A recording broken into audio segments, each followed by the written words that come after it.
Hello everyone, আমি সুমি। সবাইকে স্বাগত জানাই আমার চ্যানেলে। সবাই কেমন আছেন? আশা করছি সবাই খুব ভালোই আছেন।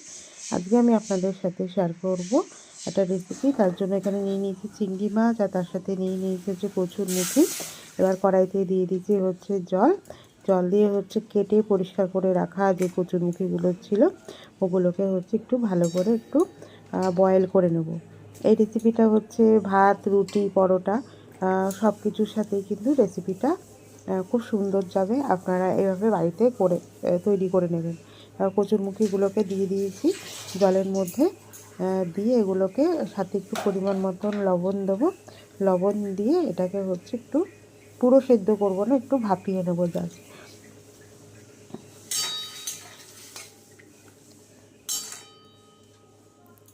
এবার এটাকে ঢাকা দিয়ে দিচ্ছি, ঢাকা দিয়ে এটাকে হচ্ছে ভাপিয়ে নেব। কচুরমুখীগুলো আমার ভাপানো হয়ে গেছে।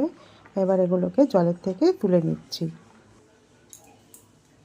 আর কড়াই নিয়ে নিয়েছি, কড়াইতে দিয়ে দেবো হচ্ছে পরিমাণ মতন সরষের তেল। আমি সরষের তেলেই করছি, আপনারা চাইলে যে কোনো তেলই ইউজ করতে পারেন।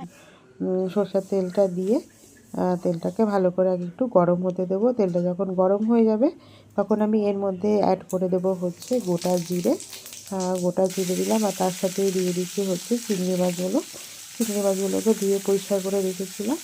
চিংড়ি মাছ দিয়ে দিলাম, তার সাথেই দিয়ে দেবো চিংড়ি মাছের সাথে লবণ আর হচ্ছে হলুদ। চিংড়ি মাছ হচ্ছে বেশি ভাজবো না, অল্প করে ভেজে নেবো।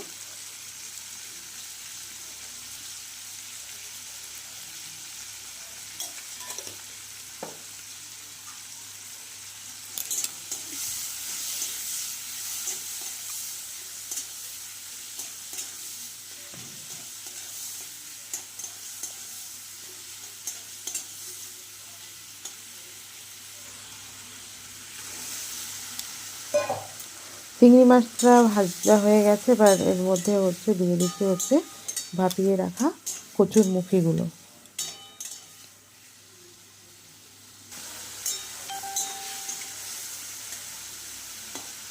দিয়ে এগুলোকে একটু ভালো করে একটু ভাজা ভাজা হতে দেবো, দিয়ে এগুলোকে এবার তুলে দেবো। এবার কড়াইয়ের মধ্যে আবার দিয়ে দেবো হচ্ছে পরিমাণ মতন সরষের তেল, আর তার সাথে দিয়ে দেবো হচ্ছে টমেটো বাটা। টমেটো একটা হচ্ছে পেস্ট আমি তৈরি করে দিয়ে দিয়েছি। আর টমেটোর সাথে আপনারা আদা আর কাঁচা লঙ্কাটাও একসাথে বেটে নেবেন। আমার যেহেতু আলাদা করে বাটা ছিল, আমি ওর জন্য আলাদা করে এগুলোকে ইউজ করছি। দিয়ে এগুলোকে ভালো করে একটু কষাতে থাকবো।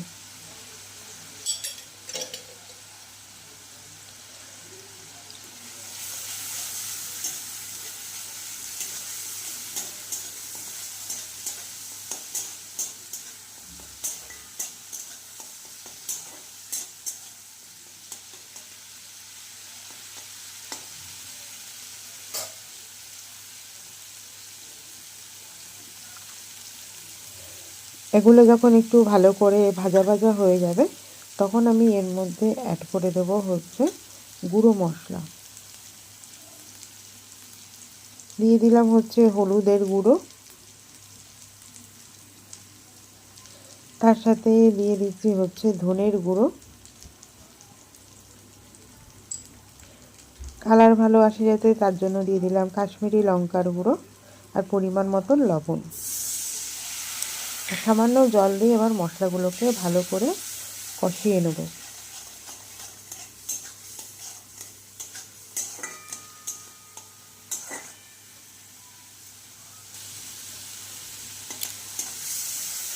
আর দিয়ে দিলাম হচ্ছে দুটো তেজপাতা। আর ফ্রেন্ড, আপনারা কে কোথার থেকে আমার রেসিপিটা দেখছেন অবশ্যই আপনারা আমাকে কমেন্ট করে জানাবেন।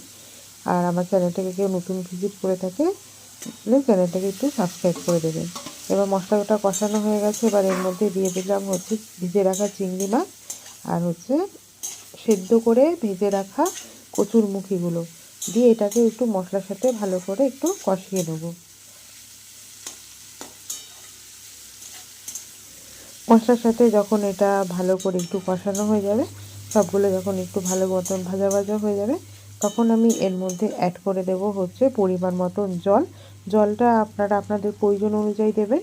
যেরকম হচ্ছে ঝোল বা গা মাখা ওই রেসিপিটা করতে পারেন। আপনাদের যেরকম প্রয়োজন আপনাদের প্রয়োজন অনুযায়ী জলটা দেবেন। আর যেহেতু কচুরমুখিটা এমনি সিদ্ধ করা ছিল, চিংড়ি মাছ হচ্ছে খুব তাড়াতাড়ি হচ্ছে রান্না হয়ে যায়, ওর জন্য খুব বেশি জল এই রান্নাটাতে লাগবে না। দিয়ে এবার ঢাকা দিয়ে দিয়েছি। ঢাকা দিয়ে এটাকে ভালো করে এবার ফুটতে দেবো। সম্পূর্ণ হচ্ছে কচুরমুখিটাকে ভালো করে সেদ্ধ হতে দেবো।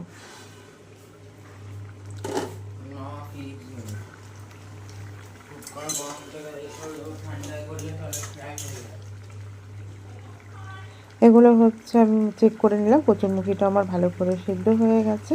এবার নামানোর আগে ঢাকা দিয়ে ফুটিয়ে নিই। এবার নামানোর আগে আমি এর মধ্যে দিয়ে দেবো হচ্ছে গরম মশলার গুঁড়ো। গরম মশলার গুঁড়ো দিয়ে এটাকে ভালো করে মিক্সড করে নিন। মিক্সড করে নিয়ে গ্যাসের ফ্লেমটাকে বন্ধ করে দিন।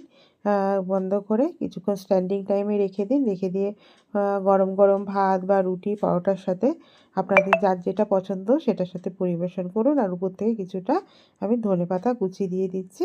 দিয়ে এটাকে মিক্স করে নামিয়ে নেবো। তাহলেই রেডি হয়ে যাবে আমাদের কচুরমুখী চিংড়ি মাছ দিয়ে কচুরমুখী রেসিপিটি। আপনাদের কেমন লাগলো অবশ্যই আপনারা আমাকে এই রেসিপিটা কমেন্ট করে কিন্তু জানাবেন। থ্যাংক ইউ সবাইকে। সবাই খুব ভালো থাকবেন, সুস্থ থাকবেন। আবার দেখা হবে আপনাদের সাথে নতুন কোনো একটা রেসিপি নিয়ে।